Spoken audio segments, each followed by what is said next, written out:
Tell me what you even hearing. If only you're the one we see.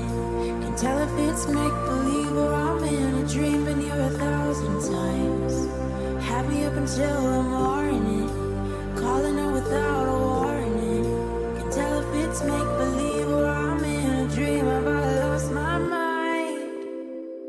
So I'm holding on to the feeling, even as the flames start to rise, sipping on the smoke with my head high. Heaven only knows I've been through hell and back tonight. Dancing through the tears in my eyes, I just start to fall in distant skies. Take a deep breath again and then I realize I'm holding on.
Hello, hello. Grand Hello. rising to you, Mary Beth. Grand Rising. How are you this rising? I am doing great. How are you doing this morning? I'm doing really well. I'm really looking forward to this space today as we talk about some topics that, I feel like are really big topics in the spiritual communities right now, as well as just in overall, holistic and healing approaches to life. And, there's a lot of things that get thrown out there, unconsciously, consciously, on autopilot. And I think it's going to be a wonderful space today to really address and just talk about, our views and our beliefs and our experiences when it comes to these different spiritual myths that we hear about in the mainstream world and the masses today. And welcome to everybody else that is tapped in as a viewer in the audience on Facebook, Instagram, and YouTube. And my name is Marcus Christolight of Sacred Light Healing and Wellness. And then over here is my co-host, Mary Beth Strutter with Day One Life Coaching.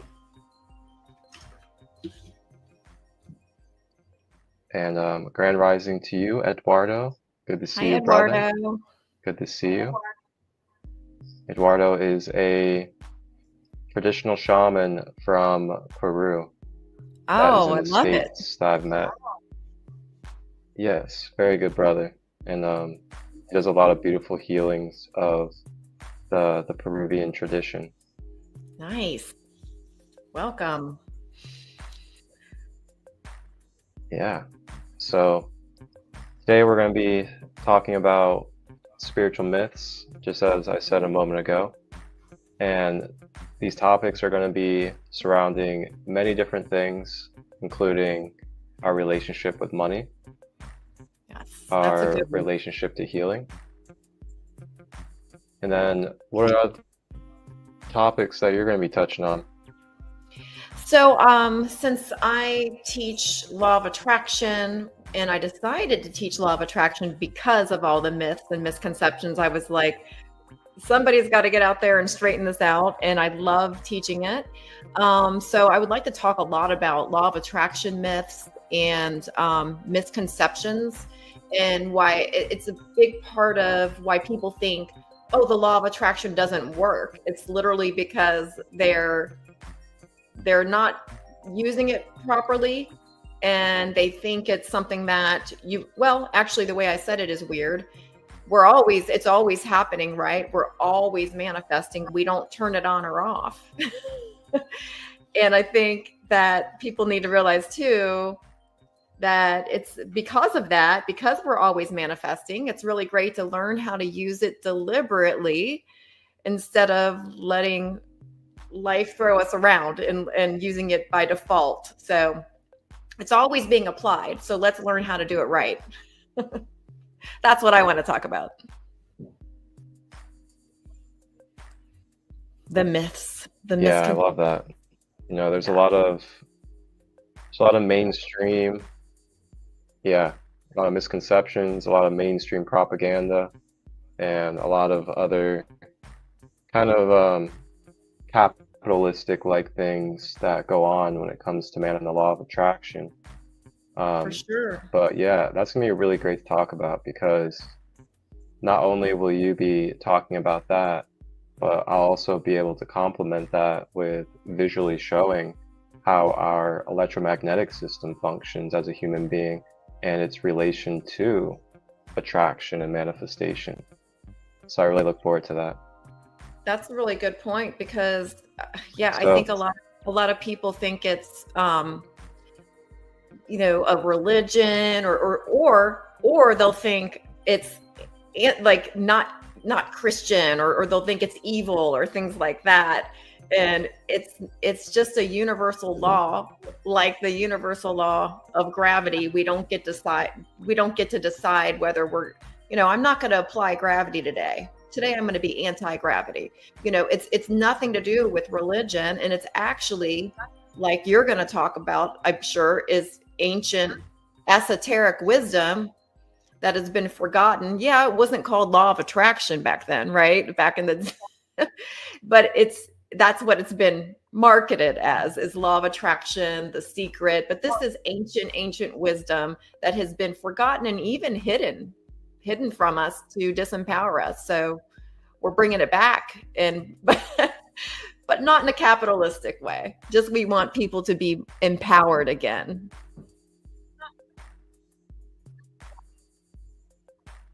So I think that's, that's right.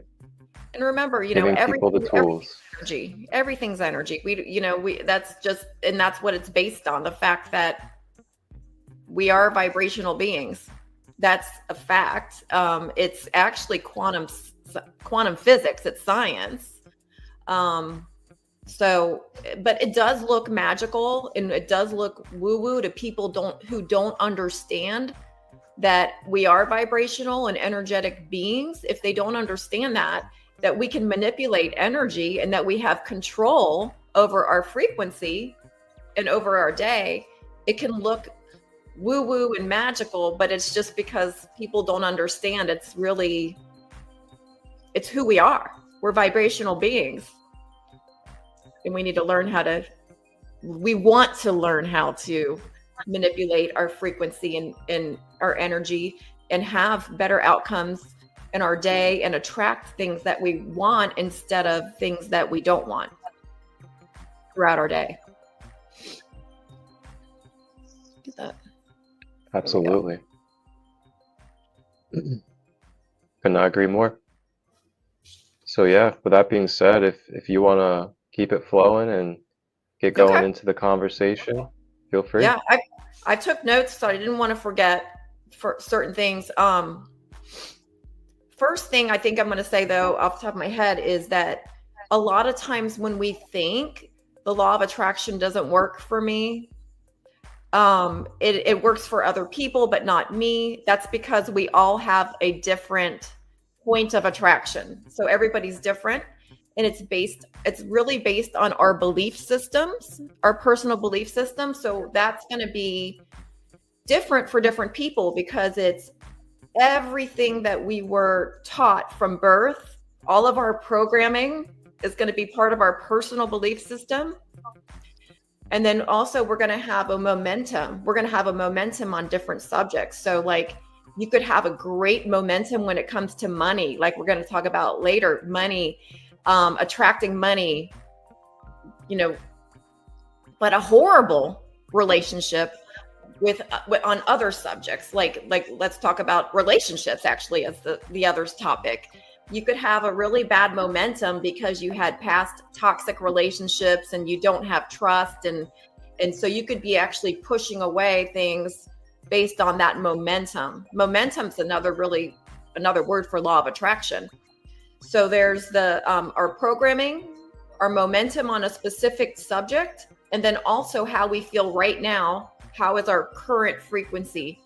All of those things affect how we attract and manifest in our day. So that's why it's going to be different for different people, because like you can have a great momentum in one subject and then we need some work to do in a different subject. Like you could be great with attracting money and you could really have bad past programming and experiences when it comes to relationships, which would affect your ability to be able to attract what you desire in that topic. So basically we don't turn it on or off. We're always manifesting. And then a lot of people think, oh, it's only for positive things. It's only for manifesting good things. But anything that we focus on, any attention we're giving to a certain subject, we are manifesting.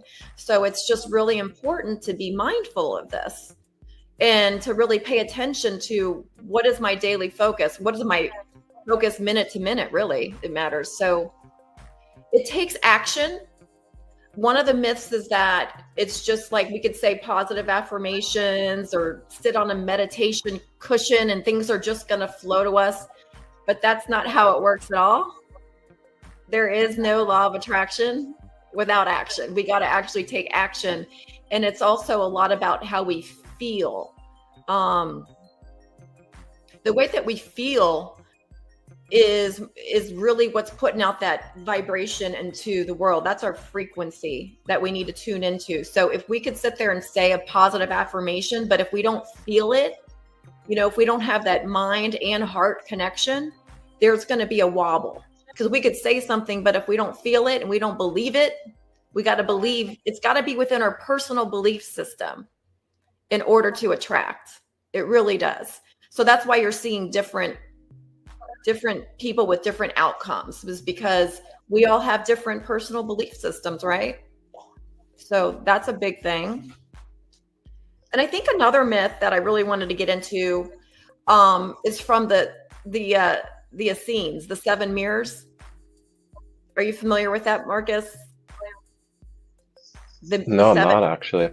So one of the things that is super important, and I was tripped up on for years about this, it was like that little piece of law of attraction that it didn't make sense to me, and I couldn't figure out why.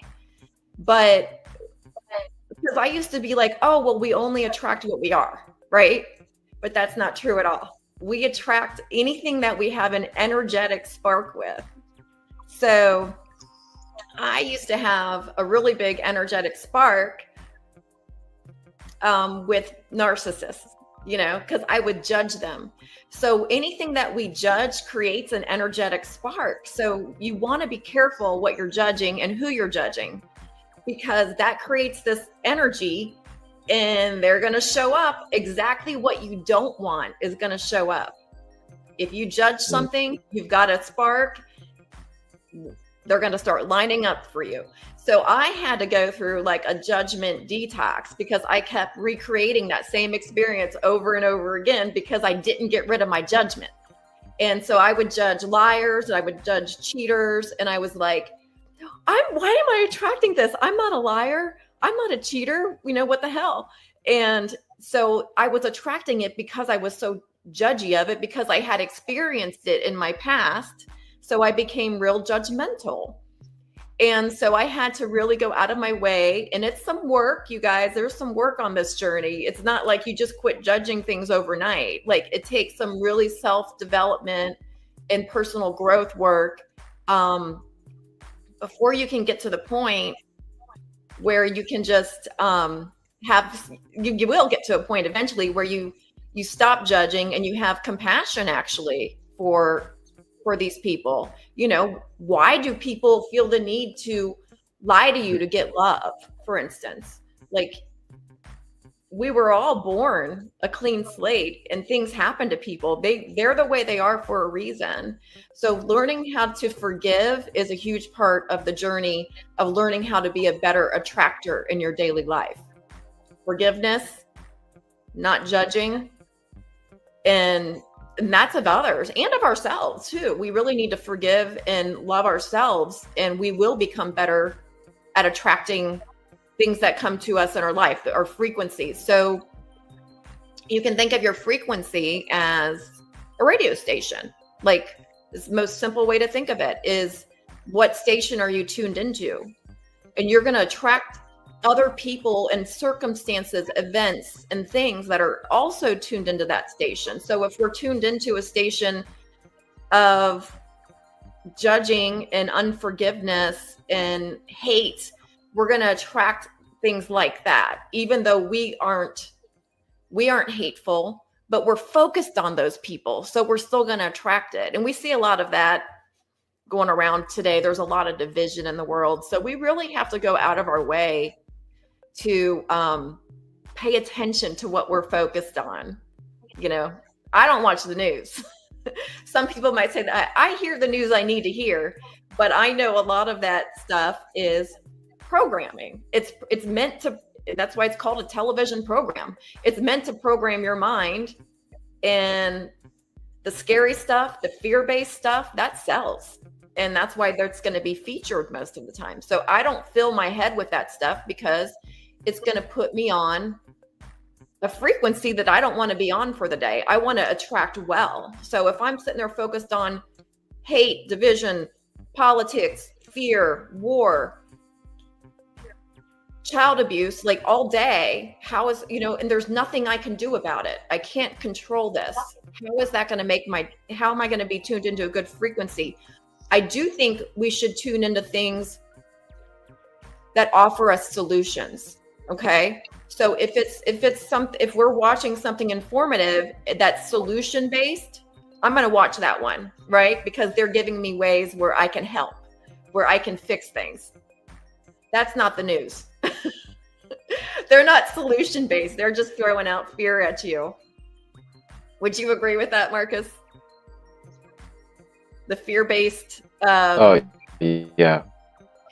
Absolutely. Yeah, it's definitely something that disempowers us in our day, because the frequency of a problem and the frequency of the solution are completely opposite. So as long as you're focused on the problem too much, you are literally not capable of coming up with the solution. Like, they're completely different frequencies. So we want to be more solution based. The basic, I should talk about the basic, because I know everybody who's watching this, not everyone even knows, like, the formula for law of attraction is ask plus believe equals receive. Okay. Very basic, but it's real complicated in between there, because we all have those different beliefs. And like I said earlier, we can only attract what's in our belief system. And the asking part kind of comes naturally just with life experience. We're always asking for new things, and we all experience contrast. Oh, that's a huge myth. That's a huge one. Okay, guys, like, you cannot high vibe your way out of contrast. Contrast happens to everyone. We're living in this 3D time-space reality where contrast is just a thing. And we can control our vibration, our frequency, our reaction to contrast. We can control our relationship to contrast. But I've never met anyone who can vibrate out of something negative happening, because pets die, our parents die, family members die. We can't control certain things. We're going to die. We're going to get sick sometimes. Things happen in life. Life's going to throw us curveballs, right? So we cannot high vibe enough to just be like, oh, I don't have any more contrast. We're actually here to experience contrast. That's part of spiritual growth. That's how we learn, and that's okay. So don't beat yourself up if something in your life happens that you don't desire. But what we can do is control how are we reacting. Our relationship to the contrast is really what changes. But no, nobody's like high vibing enough where, like, I mean, I know some of the most high vibing people who've had miscarriages. Like, that's not something they wanted. They didn't attract it. It might have been part of their soul contract. That's a whole nother soul contracts. That's a different episode, probably. That's pretty deep. But yeah, we don't know what we don't know. We don't know everything that we signed up for in this incarnation, what we're supposed to be experiencing for our spiritual evolution, our growth. So just because we experience some contrast in our day doesn't mean we did something wrong. So that's a huge myth I like to dispel, because that one can, people can beat themselves up, I think, if they feel like, well, why did I attract this, and it could be various reasons, but it doesn't mean you did something wrong. It could even be like, we can't control other people's vibrations. So maybe somebody else's vibration who's close to you, and we can't fix it. We can only control ourselves, our own vibration. So, but what we can do is help with our subconscious patterns each day, be really mindful, get out of autopilot. Most of us are living on autopilot, thinking the same thoughts, feeling the same feelings as the day before. And then we wonder why we haven't changed. We're living on subconscious programming instead of being conscious creators. So I think that's what Marcus and I want to help people is be conscious creators, be aware of what you're doing and mindful of your thoughts, of your focus. Focus is so important. And then you're going to start to attract better just once you start to change that momentum that you have and you change your point of attraction. We can change that. It's something we do every day. It's not just about, it's kind of like working out. You don't work out and be like, okay, I got my perfect body now, I'm done. It's maintenance. You do it every single day, to maintain that frequency, to maintain that body. This is stuff that, I know Marcus has a big thing in the mornings. He's got stuff that he needs to do to prepare for his day. I have stuff that I do every night and every morning as well to set up my day for success, to raise my vibration. Like it's different for everybody. I guarantee Marcus's morning routine is not the same as my morning routine, but we got to find what works for us individually. So I've rambled a lot. I'm going to let you talk for a little bit, Marcus, and you could comment on some things I said, or you could go on your own, talk about the money thing. Yeah, for sure. Yeah, thank you. So I'm going to go ahead and kind of give some deeper details on how this stuff all functions in our everyday human life on a multidimensional level, and as well as kind of visually explain and show you guys, just how our magnetism and how our electrical and energetic system works as a human being. And then I'll give you guys very nice detailed looks into the chakras, as well as how to really become aware of why, one of the most important elements of your attraction and manifestation is your temple. It's your vessel. It's, how clean, how light is your human vessel, whether it's mentally, emotionally, physically. Are your organs healthy? Are your glands healthy? Is your blood flowing properly? These things all contribute, and they're all tied in. So we're going to begin with this image here. And this image is a very well laid out image that shows a few different things. Some of those things we have showing basically how the movement and the flow of our energy and electromagnetic field flows through our human being. If you guys look over here at this colored image with the human body, the chakras, the rainbow colors going up and down the middle column. And as you can see, there's kind of like vortexes of energy coming out of the top of the head, as well as down below the feet.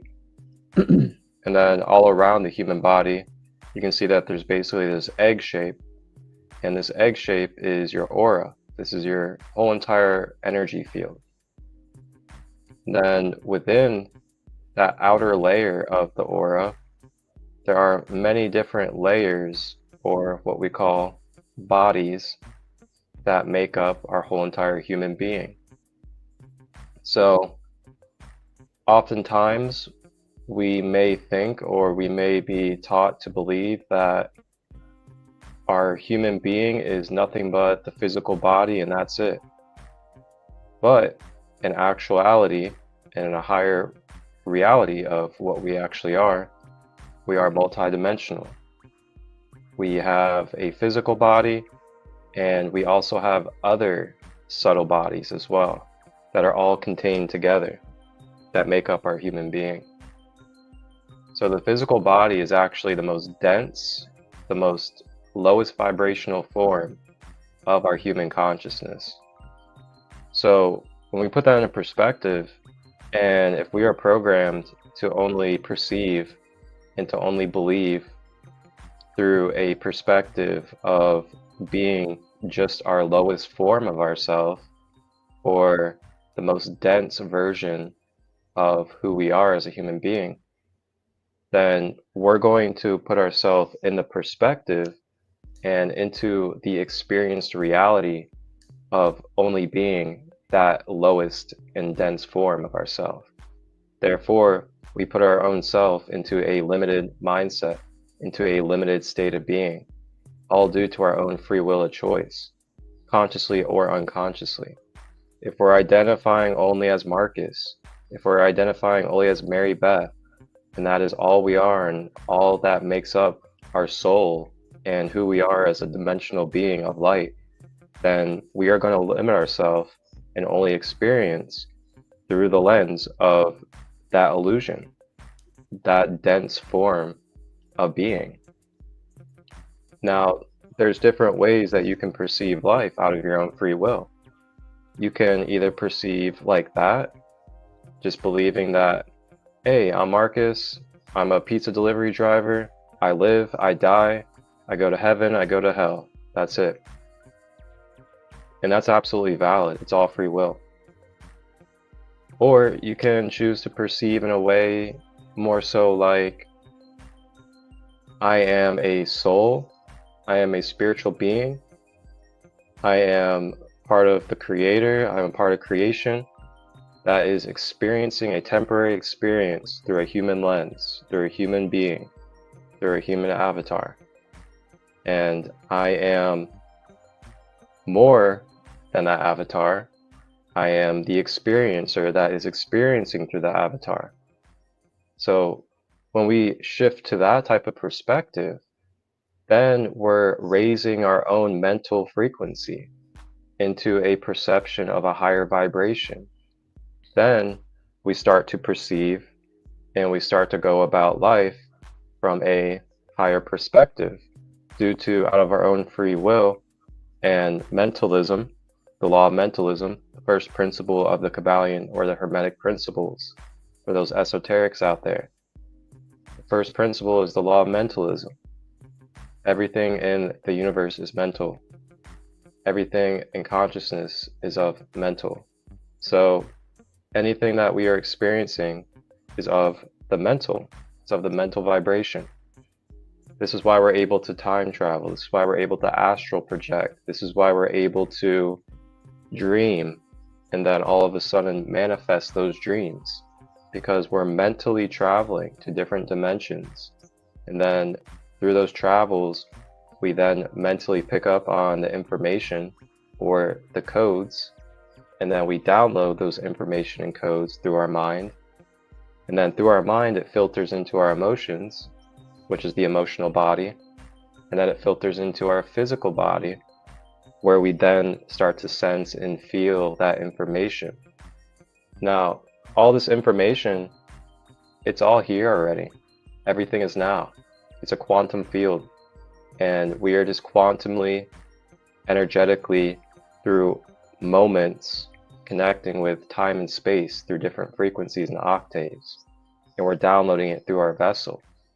So that's what this diagram also shows you here, if you look. If we go back to the colored image that I was speaking on a moment ago.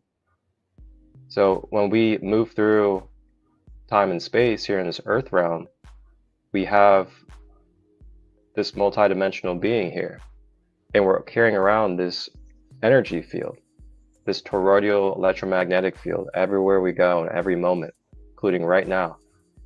And what happens is, due to being electrical and magnetic beings, is this electromagnetic field acts as a current of electrical energy. And this current of electrical energy naturally consumes, it naturally draws in, it naturally attracts and receives through magnetism other energy and information. So as we go through our experiences and we start to attract and accumulate the information and the energy of these experiences, it then comes into our energy field through magnetism, and then we start to process it through our senses. And through that processing, this is where discernment comes in. Are we discerning the information that's coming into our energy field? Are we really sitting with it before we're reacting or acting upon it? Or are we just impulsively and unconsciously reacting as soon as information comes into our field?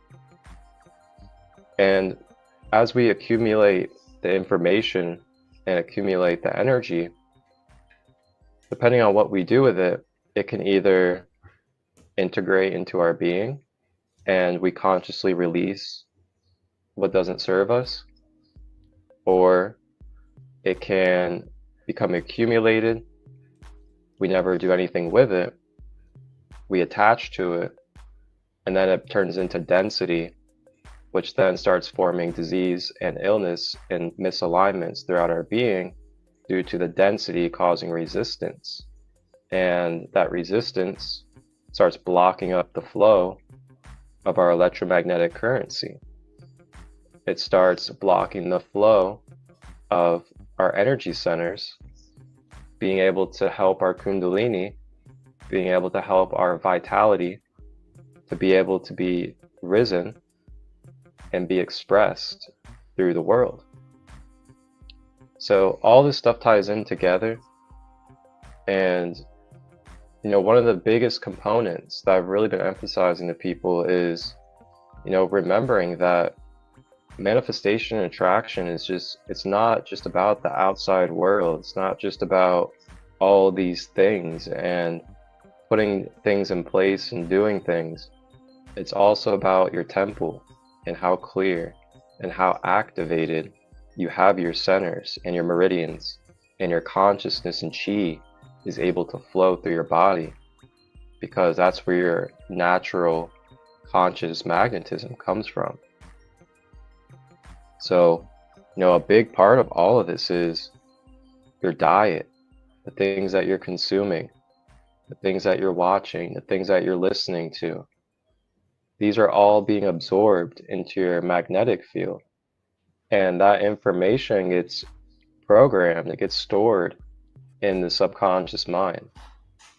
And if we're not doing any subconscious reprogramming, we're not doing any pattern breaking, we're not doing any affirmations with actions, then we're more likely to have those things that we've been accumulating to stay in repeat, to stay in patterns and loops through our subconscious mind.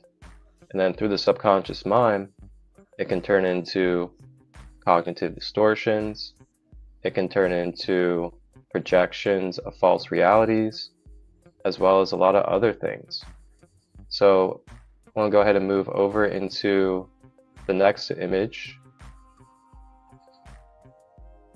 And this image here, this image shows a little bit of the natural current, the natural flow of how our magnetism operates through the chakra centers. So as you can see, there is a balance and a weaving of the left and the right, the masculine and feminine. And as you can see, it also creates what we know as the infinity loop. So yeah, that goes to show you that we are the infinity loop right there. Literally, the human container is the infinity loop of heaven on earth, earth and heaven. It is the balance point, the bridge. So yes, each and every one of you are a bridge of heaven on earth through your being. Just being you. Your whole entire being is the bridge. There's nothing you even have to do but be you. So then I'm gonna move over into this next image. And I really like this one, especially with the color too. This image here is a great image of showing not only your electromagnetic field or your toroidal field, but it's also showing the geometry of the human being. As you can see at the bottom, you can see it references many different names, but basically what it represents is the human being, or the balance of above and below. And this is such a well demonstrated image of how the toroidal field functions. And this is what we're moving as every single day in our everyday life. And then depending upon how clear, how healthy, and how clean your chakras are, your meridians, your blood flow, your electrical system, and everything else is, this aura field can either expand to great lengths. When I say great lengths, I mean states, countries, the whole world. Your whole entire aura field can literally cover the whole world if you're that pure and that clean. Or, you know, if it's very blocked up, it's very toxic, and things of that nature, then that toroidal field can shrink in on itself. And when it shrinks in on itself, that's when we start to feel, you know, very dehydrated, very dull, very drained. And why is this? It's because our fluidity, our electrical current, isn't online properly. It's not giving the proper boost for our organs, our blood, and other things of our human being to be able to function and be working online.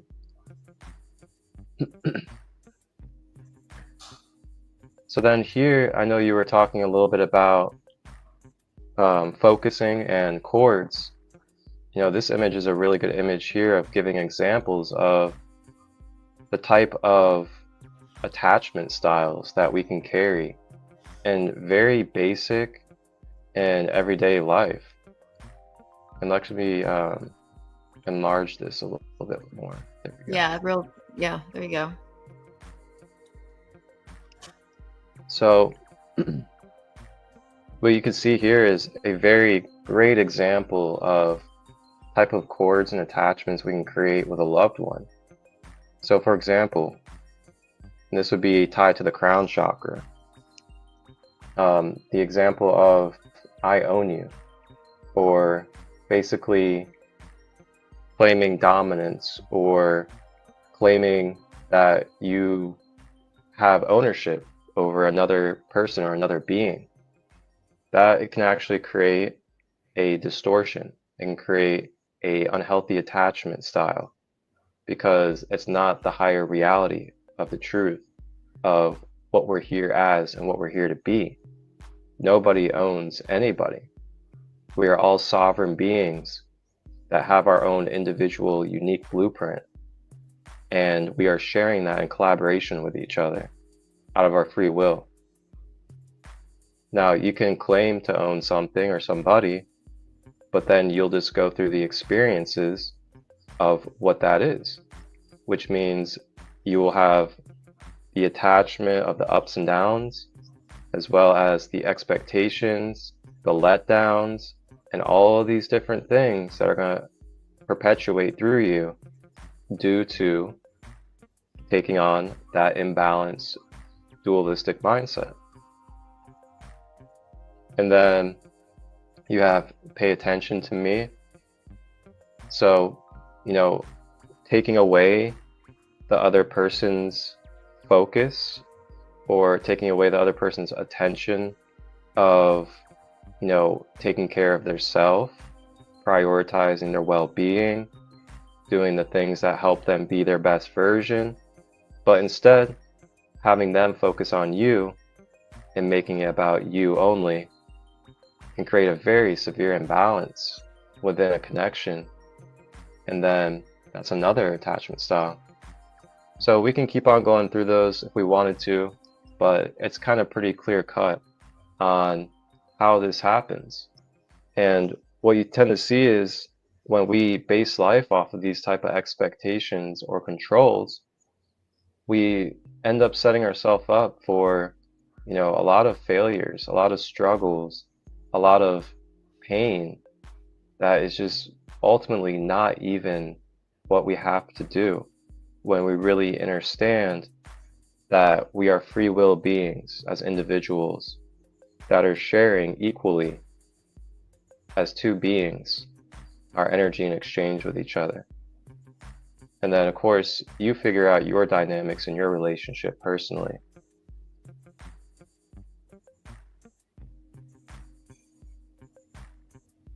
All right.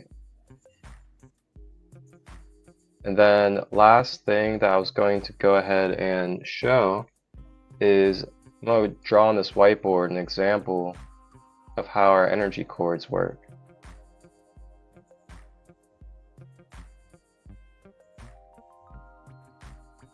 So you have your human being, then you have your energy field,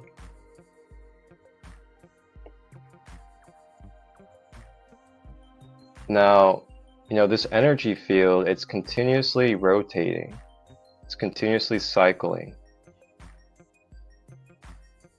I'll go ahead and draw the middle column as well. So it's continuously cycling.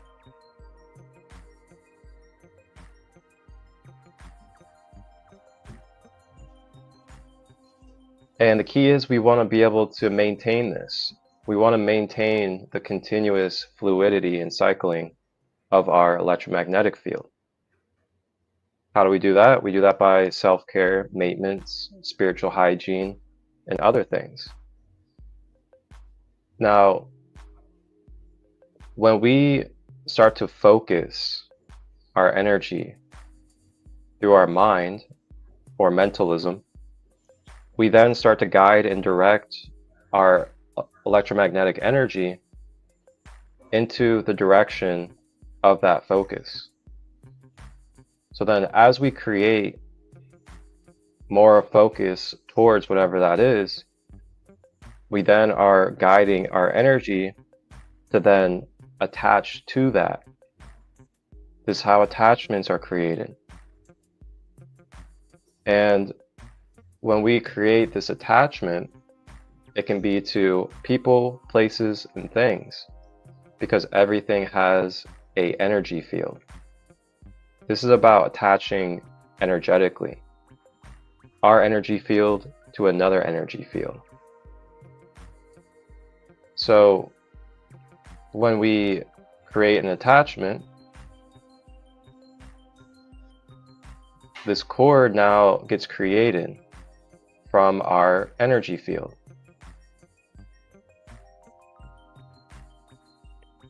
Now say this attachment is connected to a bunch of pills and a bottle of alcohol. That's my bottle right there. Ooh, I'm glad you brought up alcohol too. I'm going to get into that in a minute when you're finished. So say you have this attachment cord energetically. Keep in mind again that this is energetically, not physical.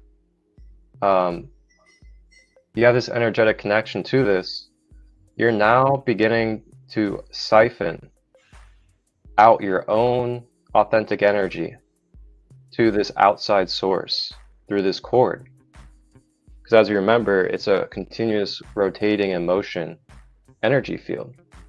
So with that being said, if something opens up in that energy field and then a cord gets created, then that momentum of energy, when it gets to that spot of rotation, is now going to start siphoning out through that cord, through natural movement. So as it goes through this cord, you then start to give that energy to those substances. So as you're giving your energy to those substances, number one, you begin to drain your own energy. And then in exchange, you're going to get in return the frequency and the authentic energy of those substances being returned through the cord into your energy field. So this is where discernment is super, super key when it comes to our attachments and what it is that we're focusing on. This is why we say, in our human clichés, if you don't want something to continue or you don't want more of something, then take your attention away from it. We say this for a reason. There's some realness behind that. Where you put your attention, the more you perpetuate and you add fuel to that energy field. Kind of like what Mary Beth said, we can either be happy about something or we can be judging it or constantly be negative about it. But either way, we're projecting and focusing our energy field to that item or to that thing. No matter if it's positive or negative, the energy is neutral. The energy is what it is. And if we're focusing it on that, we're creating a more deepening cord from this energy cord that we're forming. So when we're receiving back from something like these substances of very low vibration and frequencies, we receive back those same frequencies from the substance in exchange for our authentic Christ conscious energy that we're giving.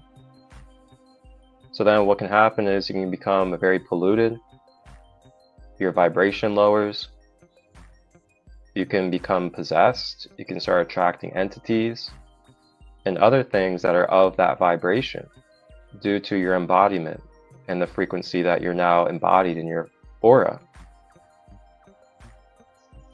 So now I'll give you guys a little bit of contrast with this example. Say if the substances that you form an attachment with is a very temporary attachment for a one-time plant medicine ceremony.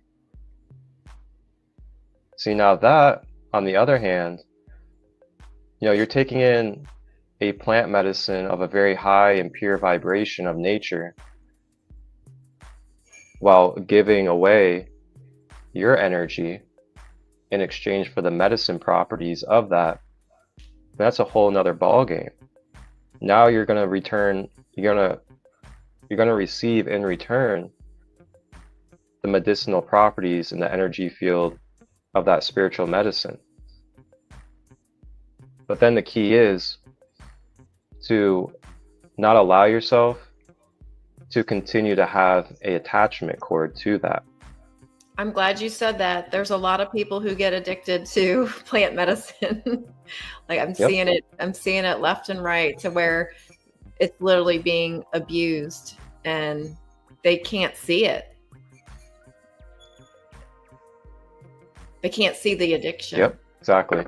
And that's more deeper things to touch on that we won't be touching on right now in this session. But yeah, so just keep in mind, like, it's not just like you can't have attachments or attachments are bad. No, we're going to have attachments. We're human beings. We're meant to have attachments, but it's about what outlets, what resources are you attaching to? And are you being extremely out of balance with your attachment to where you're becoming codependent or narcissistic?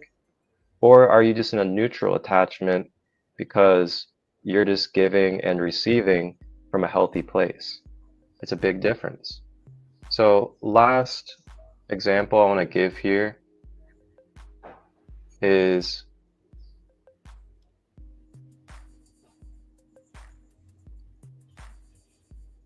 say you now create a attachment cord to a loved one.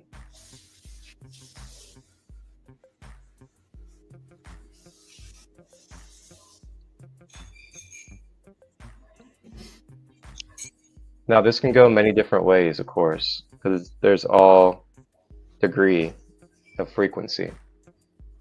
But what can happen is if you have an extreme attachment to where you're constantly giving away your energy to this person and they're not giving back, or they're just taking from you, then what happens is you're continuously draining this energy out to them. They're receiving the empowerment of your authentic energy, and then they're just continuously consuming it. This is what you consider what you can call a vampiric-like energy, or a succubus-like energy. When you're just freely giving your energy, they're just freely taking it and consuming it, not giving anything back at all, no type of love, no type of care. And then this can also be in alignment with codependency. When we are extremely attached to somebody or something, it can start creating codependent dynamics of experience. Now, say you're giving this energy to a healthy partner that continuously likes to give their love to you and be of equal exchange, then it just continuously becomes a fluid rotation between each other of support. And then last thing is cord cutting. So when we cut these cords, and a lot of people I think have misconceptions of cord cutting. What comes to these spiritual myths is they get scared to cut cords because they believe it means that they're going to physically never see somebody. But that's not what it means. It means you're clearing and letting go of this right here, this energetic cord that has now become polluted and toxic with the energies of experience that is being passed back and forth between the two parties.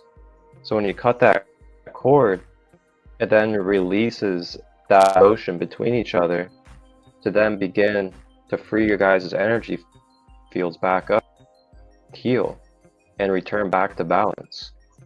Now, it's not a one-stop shop where you cut the cords and there's nothing to it. There could be residue, there could be holes, there could be leaks and tears, there can be wounds in your aura field depending upon the experiences that you've taken on through that attachment.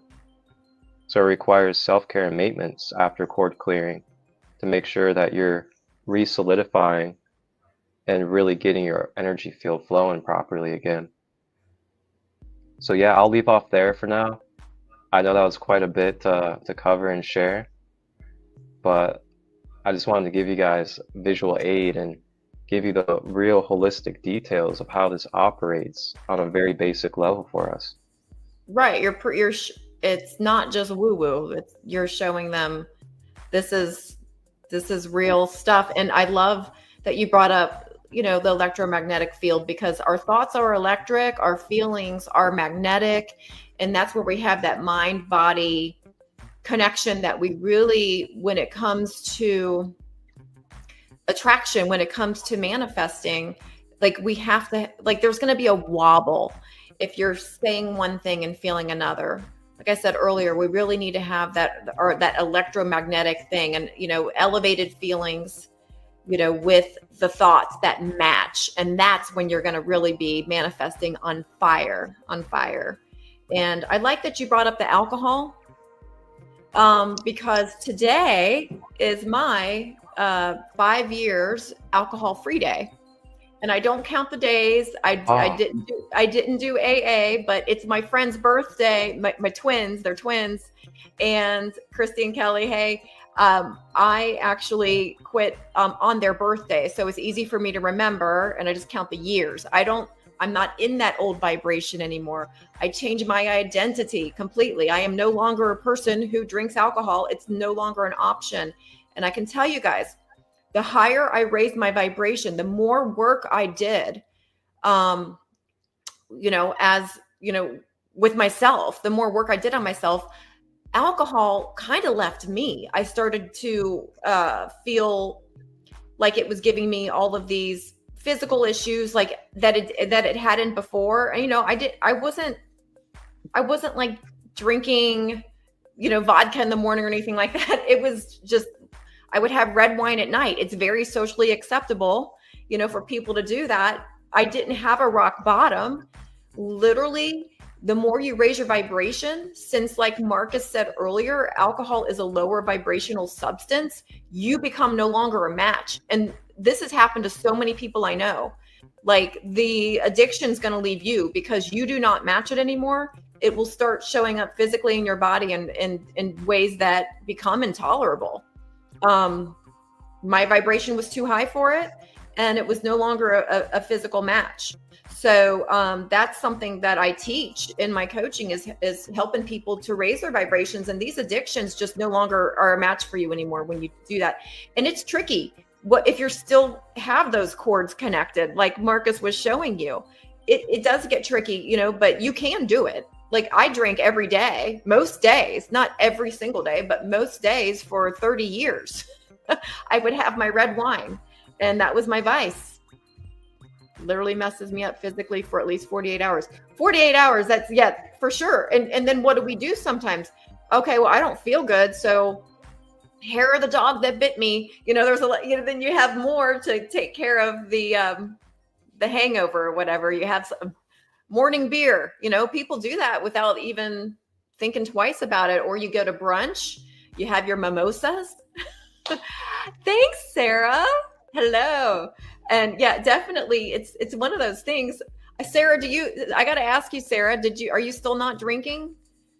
She wasn't drinking for a long time. I want to know if she's still off of it. But yeah, so basically, like you said earlier too, about the discernment, and it's so important. And that's something that we gain that wisdom as we grow. That's something that we are not born with. And it's something we kind of learn the hard way, in my experience anyway, is being around the wrong people, right? Not realizing they're toxic. Like I know I was very trusting of everybody. I thought, well, I'm a nice person. I just thought everyone else was nice too. Guess what? Mm-hmm. They're not. That's how I learned discernment, was by being burned so many times. And also like, it's just one of those things with that when we don't work on ourselves, when we don't pay attention, when we aren't mindful, and we have these cords, there's always going to be a block, a resistance, a block where we aren't manifesting properly. And that's kind of what this podcast is all about, is helping you guys realize, where are my negative thought loops, my subconscious programming? What can I switch? What do I need to be more mindful of in order to start finally attracting the life that I desire? Because we are always manifesting. Which one are you going to do? Are you going to manifest what you want? Or are you going to continue on repeat with your negative thought loops, the same thoughts from yesterday, same shit, different day? That's what people do. And I think it's 95%. That's the latest numbers I've heard from neuroscientists. 95% of our freaking thoughts are the same stuff from the day before, the day before, the day before. Autopilot programming, nobody changes anything, and then they wonder why their life doesn't change. That's why your life's not changing. You've got to do something different. Start paying attention. Yeah. And honestly, I hired coaches back when I was trying to learn. I hired, hiring a coach is taking a quantum leap, instead of these baby steps. And I wish I had hired a coach earlier. That having such a great experience has made me want to be a life coach. Like, because I was like, wow, this is life changing. And you know, you could do a lot of things on your own. But if you really want to get to that point where you take that quantum leap and learn a lot of stuff from someone who's been there, done that for years and years and years, just get help. There is no shame in asking for help, and it's wonderful. What are you pointing at? Pointing at you and me. Ask us for help. You and me. Ask us for help. Yeah. This is what we do. It's our living. Right. And we both have struggled with addiction, Marcus and I both, and we both came out on the other side. And it almost feels mandatory. Like once you heal yourself, like we have to help others come out of it. Right. You know, like, and let's get into money real quick, because there is this thing in the spiritual community where it's like, oh, well, you should just help people for free. Well, if we help people for free all the time, like, you know, it's a thing. Boy. It's a thing. You know, it's a thing, right?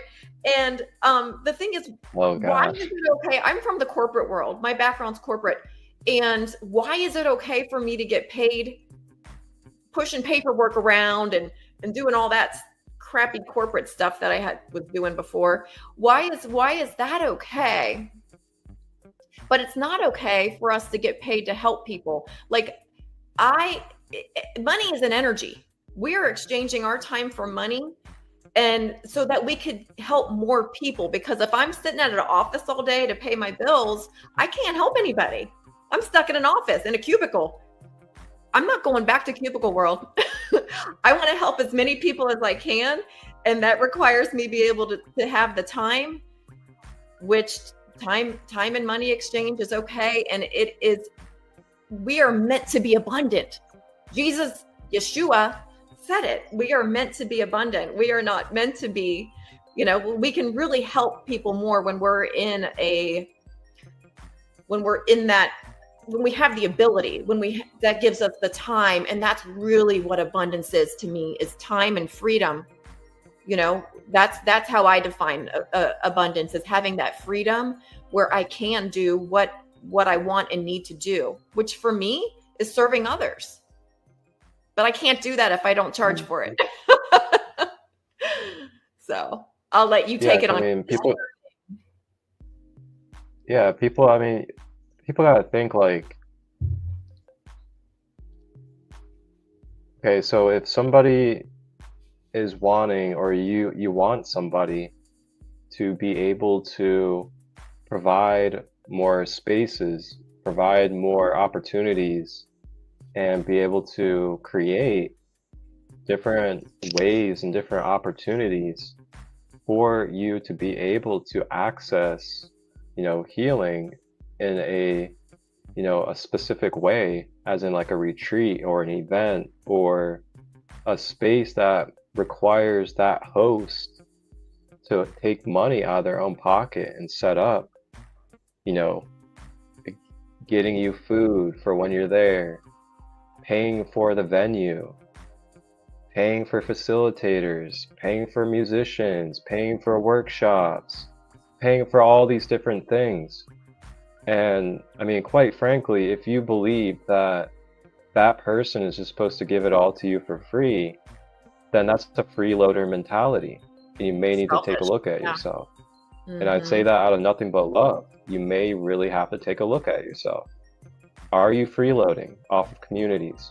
Are you freeloading off the back of others that are dedicating and devoting and putting blood, sweat, and tears into their work to be able to provide these opportunities for others?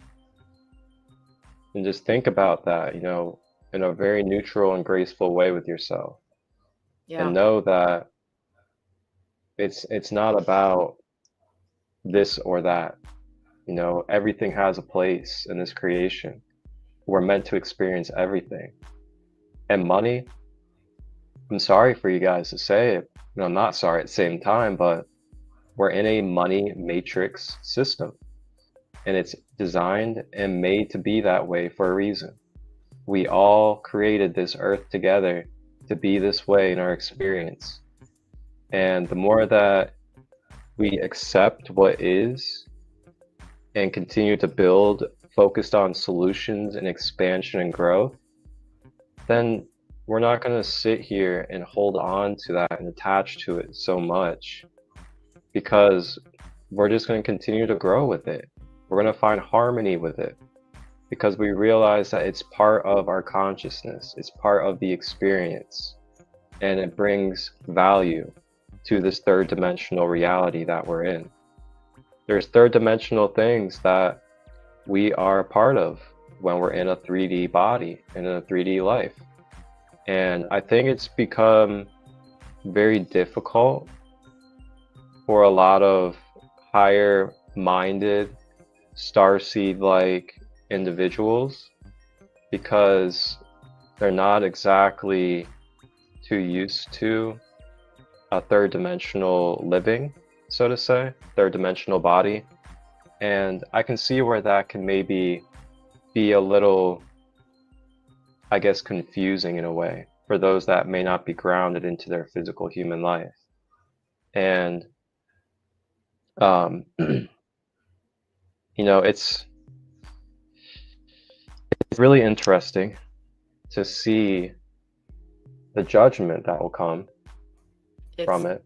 A lot. You know, the judgment of, you know, judging those that charge for their services, judging those that charge money for tickets for stuff. And, you know, I just invite you again to take a look at yourself, if that's where you're at. You got to keep the money flowing, you guys. Like, the more money that, when you spend money, it keeps it flowing. Like, money is energy. So holding on too tight to your money is actually a block for gaining more abundance. It really, really is. Like, and even when you pay your bills, like, not even talking about us or spiritual thing, when you pay your bills and you have this like, ugh, like, I have to pay this, you know, attitude, like, you're mad about it. That's not good. You're going to block energy. Yeah, true. But you're going to block money from coming in, flowing in from other avenues. Like, when I pay a bill, you know, I'm like, I'm so grateful that I have, you know, electricity, you know, or I'm like, I don't write checks. Actually, everything comes out automatically, but I get alerts, you know, and instead of getting upset about it, I don't catch myself. Every now and then I'll be pissed, like, because my energy bill is pretty high. Do get energy. But so it you know, I catch myself like, no, I'm so grateful. Like, what is the alternative? I don't have electricity. Geez, you know, thank you for that. And so kind of try to have a more like grateful, appreciative thing when we're paying a bill. And I always like to think too, if it's a small business, like, I try to support small businesses. It's expensive, right? It's expensive for Marcus and I to run our business. And so I know this. And when I support other businesses, I think about how they're going to notice it. They're going to notice it more because, you know, it's going directly to them. These big corporations, they don't know what you're buying at their store. Support the small businesses and think about, and make it up in your imagination. Like, they're able to now pay for their daughter's gymnastics, or, you know, whatever it might be. Just when you're paying for something, just really think about the ripple effect it's having, and buy stuff from people who you like and who you need. We don't need to buy everything on Amazon or Walmart or wherever these big corporations. They don't care about you. Support small business is what I'm saying. Support spiritual Absolutely. People. And, like, you know, and respect yourself too. Like, know that you're worthy of having money. Like, know that you're worthy of experiencing luxurious things in this temporary human life that you only get once in this whole body. Invest in yourself. It's okay to experience Invest in yourself, right? People don't want to invest in themselves anymore. Like, it's like they feel guilty or something. But when you take care of yourself, you're going to take care of everyone in your life more. Your parents, your family, your kids, of course, your spouse. It's your friends even. Like, when you actually invest in yourself and be like, you know what, I'm going to do this for me, it changes your life, and you have more to give. You have more to give. when you take care of yourself first. So it's not selfish.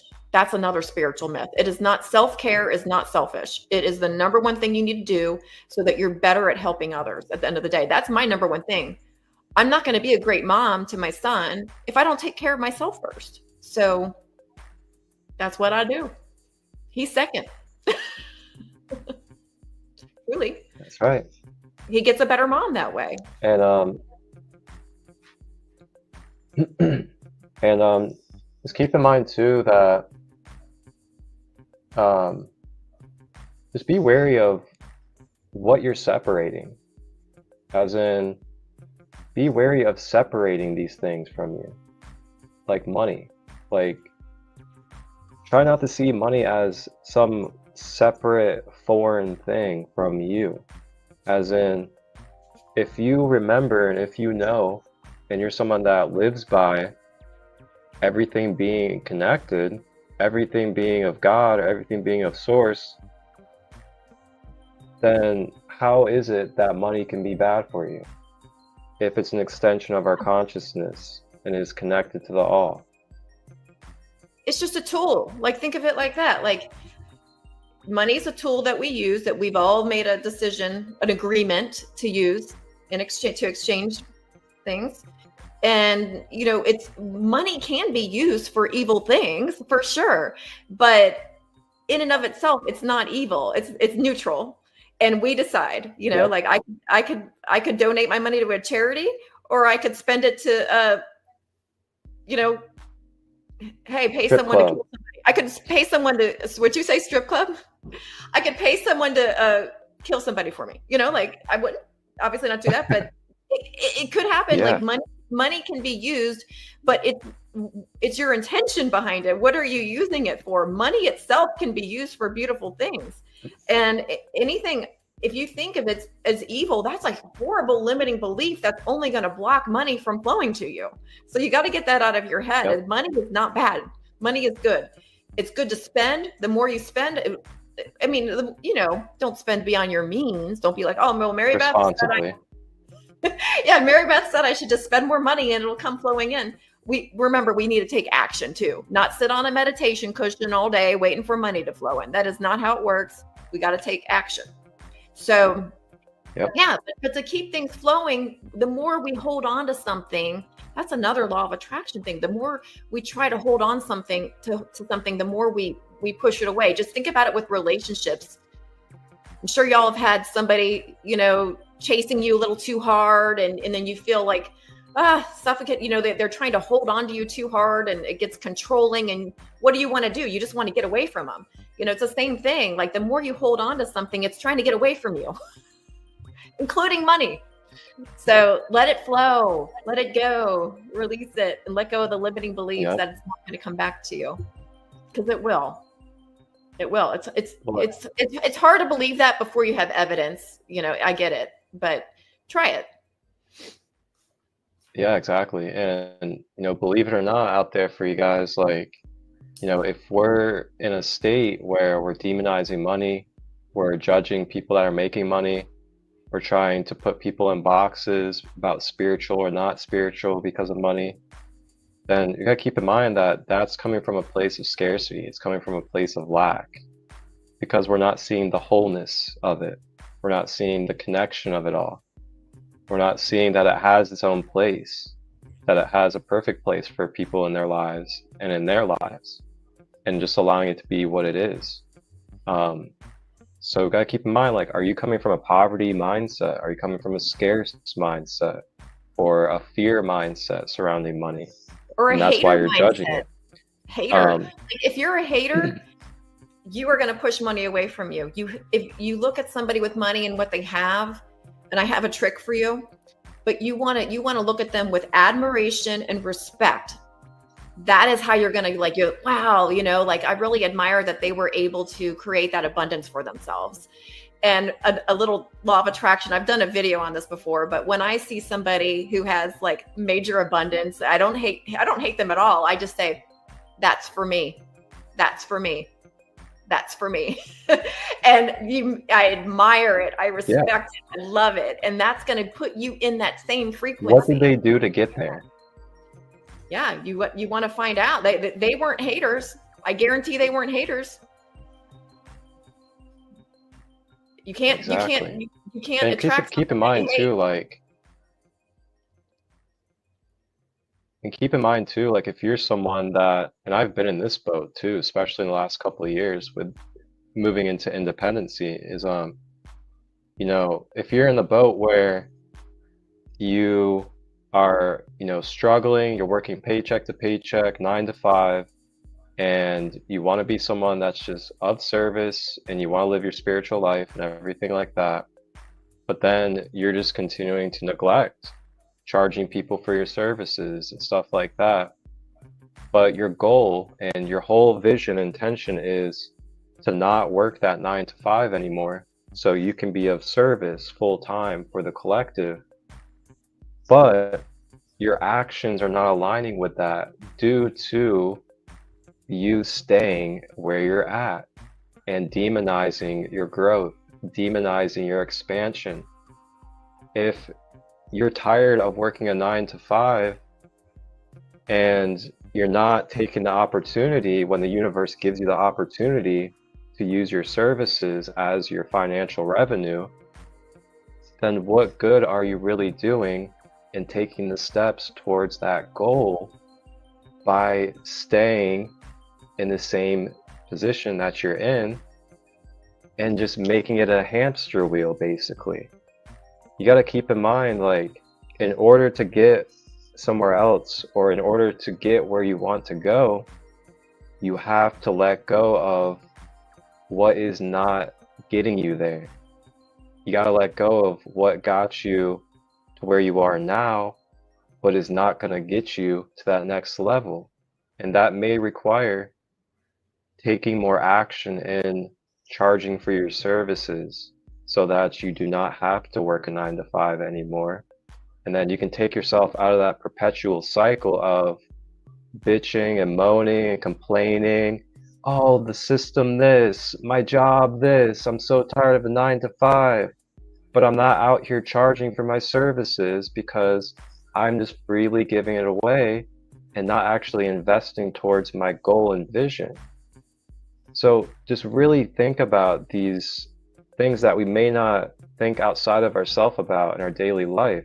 Because I hear a lot of people, you know, very loving and very beautiful people, really wanting to serve time, not work a 9 to 5 job, but are scared to charge for their services. So it's keeping them in the same looping cycle over and over, to where, you know, they're complaining, they're projecting onto their job, they're now mad at the job that they're at the job, they're mad at the government and all this stuff. But what are you doing to change that? That's it's a form of self-betrayal. Wouldn't you agree, Marcus? It's you're betraying yourself, and just kind of treat yourself the way that you would, like, would you want your child to do that? Would you want your, you know what I mean? That's a good way to ask yourself, or someone that you love. Treat yourself as good as your best friend, at least, and give yourself the same advice you would give your best friend. And it really is spiritual to lift yourself up. It really is. Like, and I think a lot of people think it's more spiritual, like, oh, I'll just stay humble and give and never take anything. And that's, you know, what about yourself? I don't understand. You know, it's a limiting belief. It's a limiting belief. It's a limiting belief. Got to get rid of it, because as long as you keep those limiting beliefs, you're going to always be resisting what you really want in life. Mm-hmm. So. Yep. So yeah, just keep in mind, like, you know, if you are someone that is wanting to do these things, and then also at the same time, you know, complaining about the job that you have and complaining about the government suppressing you and all this stuff, just keep in mind and just, like, take a look at yourself real quick. Like, Are you, out of your own accountability and responsibilities, taking the actions and taking the steps towards your goal and your vision? Or are you just complaining, staying stagnant, and not doing anything about it with the sovereign I am power that you're birthed with? And we've all judging been others there. and like all this other stuff because, yeah. We've all been there, and I was definitely 100%, like, no one's shaming you. I was in the victim mentality, like, you know, just feeling like the world was against me and holding me down. And really, it's not, it takes a lot of work to get out of it. That's what our coaching's about, is getting people back into their power and not blaming your outside circumstances, because every single one of us has the power to get themselves out of that and out of the victim role. And it really is. My brother had texted me that he asked a question. I didn't see one pop up. I wonder if he asked in the wrong place. Michael Dukes, did you see a question? Maybe earlier, like the beginning of the show? I just saw his text. Oh, here it is. There you go. I let other people's energy disrupt my presence and positive intentions. Hard to shield it for me. I'm very sensitive to what other people are dealing with. Maybe I'm judging them. What do you think, Marcus? Since I know him, he's my brother. That's how he looked when he was little. Oh, okay. And that's his. Welcome, brother. Good to see you. So I'm a very sensitive empath. When I say very sensitive, like, man, someone could literally just say something and it could just trigger my mental thought process into second guessing myself, like that type of sensitive. And with that, I had to learn boundaries. I had to learn how to fortify my energy field. Part of that is grounding. Grounding yourself. Getting yourself grounded daily helps fortify your protection of your energy field. The more grounded you are, the more stable you are. The more stable you are, the more energy is not able to distort and disrupt your energy, because you're stabilized. When you're stabilized, the energies that come by you or come through you, they're able to pass through more gently, more fluidly. Now, if we're ungrounded and we're in a very open space to where we're too open energetically, then we're just unconsciously absorbing energy without wanting to. Then we can continue to build up those energies, and those can turn into thought patterns, emotions that aren't ours, and other things that we can then carry into our field. So my biggest thing for me has been grounding. Getting up in the rising, first thing I do when I get up out of bed is, for me personally, is I do a chakra balance meditation. And then after that, I do some yoga. And what that does is it stabilizes my energy field. It grounds it, and it also awakens and activates it. So then I'm grounded in my security and stability. And I'm also present within my heart. And then I'm also activated and connected to higher connection. And through that, I then go through my everyday. I make it a priority to make sure I do these right routines before I start the day. So then I'm not unconsciously absorbing energies. I'm not leaking my energy out to sources that I don't want to. And I'm not feeling tired and drained throughout the day due to this fortification. Now, also, another thing is mental counseling. When I say mental counseling, is knowing how to counsel your own self mentally, which is basically just talking to yourself. So when you have an experience and your sensitivity gets triggered, it's having that ability to step forward in your mind and consciously start redirecting those thoughts, consciously start redirecting what's being told. And with that, sometimes it can be humor, it can be messing around with your own self, it could be kind of acting childish about it. I like to play around like that with myself mentally. So, like if I get triggered about something or something arises, what I'll do is just kind of play around and just be like, what? Like, you're really stressing about this? Like, you're really taking this serious? Like, it's all good. You're all right. Like, just lightening up things like you would with your child or something. Treat yourself that way. Treat your mind like your own child, how you would treat your child if your child was stressed out or if your child was going through something. So, those are some ways that I'll give you. I love that you brought there's so that many up. other things I can say too. Yeah. I love you brought up fun. Those are my main ways. That's so important, to lighten things up and the fun. And that's another little law of attraction tip for anybody watching is make everything a game. That helps with the lightening up. Like I do that every day. What can I get away with today? Like, let's see, like I make things a game and make things fun. And then it just really takes away any type of anxiety when you're like, it's not that serious. It is not that serious, guys.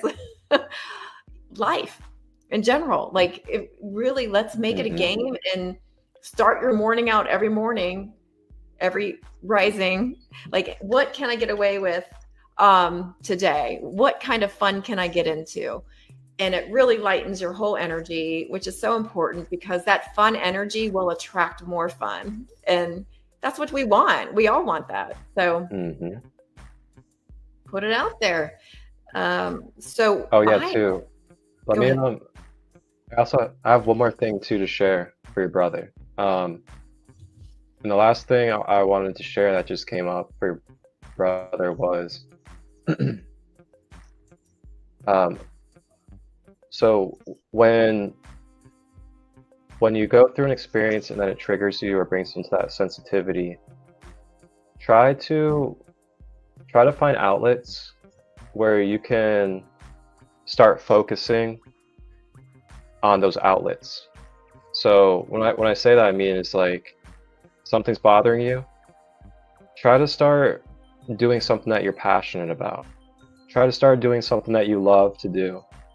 Try to start, focusing and doing something that uplifts you, that brings the positivity out of you.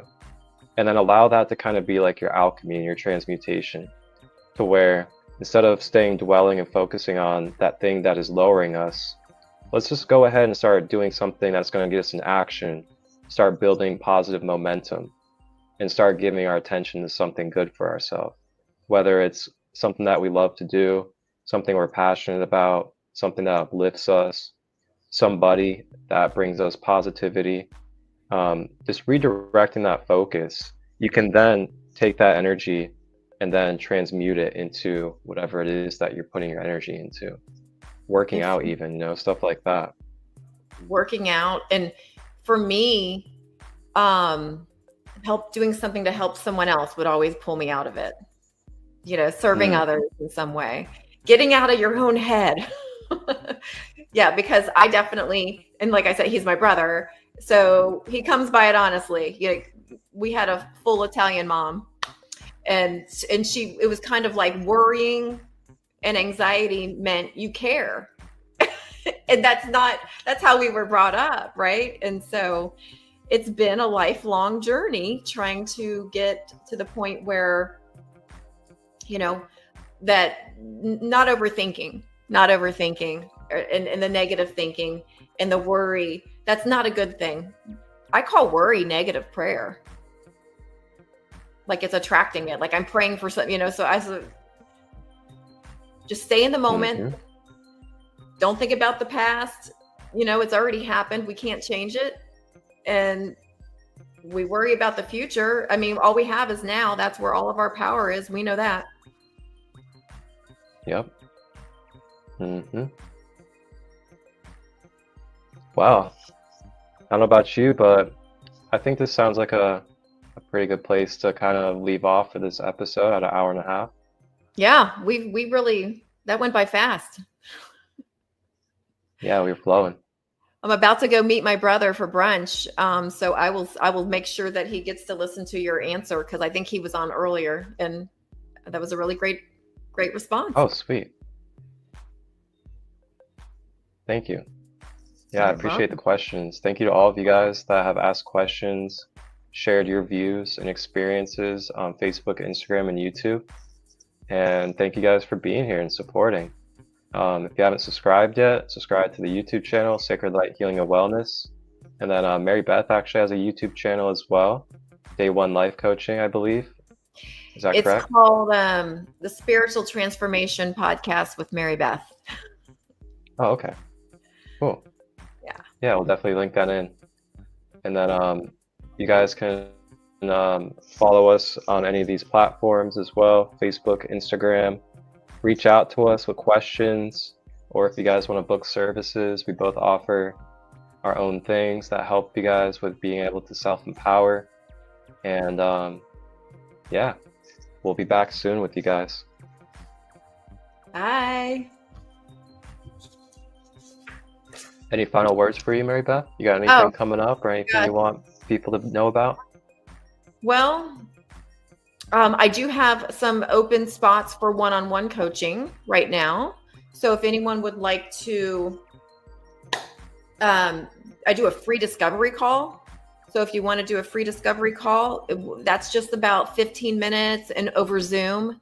And that's where you kind of give me an idea of what you're looking for. And a lot of people that come to me, there's either like, sometimes it's just like they want to grow their career. They feel stuck in some way. They've got some sort of self-destructive habits, like alcohol or food addiction is a big one. Also relationship addictions. Like, I'm getting a lot of people that are stuck in kind of this toxic relationship cycle. I help people just with happiness, just getting back, to themselves with happiness, like they lost themselves along the way.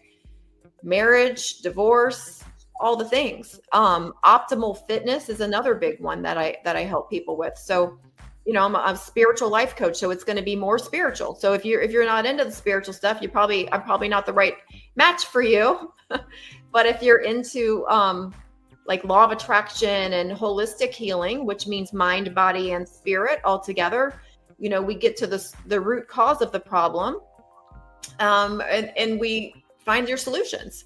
So that is what I do. And then I also have a deck of cards that are called Addiction Recovery with the Law of Attraction. And those you can get on my website, day1lifecoaching.com. But I think you're going to put my link tree under this video, and my link tree has all the things in it. Yeah, it's already down there. Yeah, but I've got my those deck of cards. If you are watching this, you can go ahead and use coupon code TRANSFORM, and I believe that's $10 off of the cards. So, and I also have some essential oils that are meant to raise your vibration. So you could also get $10 off of those products as well. So that's it. That's really all I've got going on right now. Thanks for asking. Awesome. And yep, those are all linked down below in the description for you guys. And then you guys can always reach out to me as well. I offer Reiki, crystal healing, chakra balancing, inner child healing, subconscious reprogramming, light language, oracle readings. I also do Akashic Records, soul origin meditations to help you guys figure out your higher self, your soul origin. And I also do life guidance, weekly based, where we help restructure your daily patterns and habits, as well as your shadow work integration. And then I also do custom guided meditations. So if you're someone that likes guided meditations, I do create professional quality meditation audios that you get to customize yourself. For example, say you like a certain frequency, then I can use that frequency. I can use a certain spirit guide that you like to connect with, and a certain environment to guide you through the meditation. So those are all offered by me as well. And then I do have an online workshop that's free donation based coming up on the 14th. And it's for the third eye chakra. So if you guys are interested in learning about the third eye chakra and how to identify blocks and overactivations in it, as well as receive a third eye chakra meditation, that's going to be on the 14th at 7 p.m. Eastern. You guys can just direct message me for the link, or you can go to sacredlight33.as.me and book there. And then last thing I have is that I'm starting to open up retreats nationwide, different states, soon to be worldwide. And got a retreat coming up in Ohio on October 26th. And then I have a multi-day retreat coming up in South Carolina, November 8th weekend. So that's what's coming up for me. And of course, you guys can just kind of stay in touch and see when I'm live. I go live multiple days a week, typically Mondays, Wednesdays, Fridays, and Sundays. And I talk about chakras and esoterics and other things of that nature. Awesome. Well, Mary Beth, thank you for being here for our second episode. This was a beautiful episode, and I'm sure there's so much wealth of knowledge for people to digest as they move forward. So thank you. Probably got to watch this one a few times. We gave a lot of info. Put it on repeat. Yeah, I look forward to watching this tomorrow. Well, thank you, Marcus, for inviting me. I appreciate it. It was fun. Absolutely. Everybody have a beautiful day. Have a blessed Sunday.